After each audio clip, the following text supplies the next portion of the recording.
There has been a mixed reaction here in the nation over Japanese Prime Minister Fumio Kishida's remarks deemed to be directed towards Korean forced labor victims during Japan's colonial rule.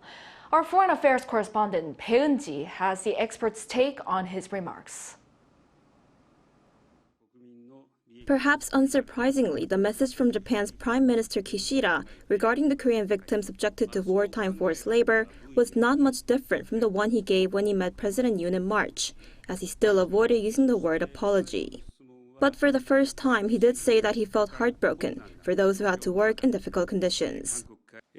As I said when President Yoon visited Tokyo in March, our government's stance remains, and will continue to remain, that we uphold the historical recognition made by previous cabinets, including the joint declaration made in October 1998. My heart aches for those who had to work under difficult conditions at the time. Japan has been saying that it would continue to, quote, uphold the stance of previous cabinets, including the joint declaration between the former leaders of the two countries, made in 1998. Instead of using the word apology.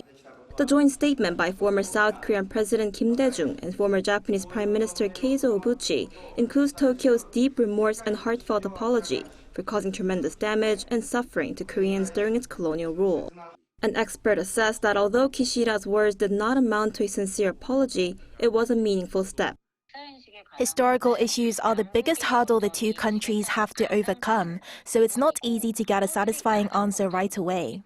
So I would say that Prime Minister Kishida at least tried as much as he can to show how he feels. But another expert told Arirang that the remarks were not meaningful at all, saying they cannot even be seen as an expression of sorrow, as Kishida did not even specifically say those words were for the Korean victims of forced labor, and because he did not mention Japan's colonial rule. In order for Kishida's remarks to be meaningful, Japan needs to take care of issues related to wartime forced labor like Hashima Island and the Sado mine. But Japan isn't doing any of that, so I don't think those remarks were sincere. They had no meaning. Bae Eun-ji, Arirang News.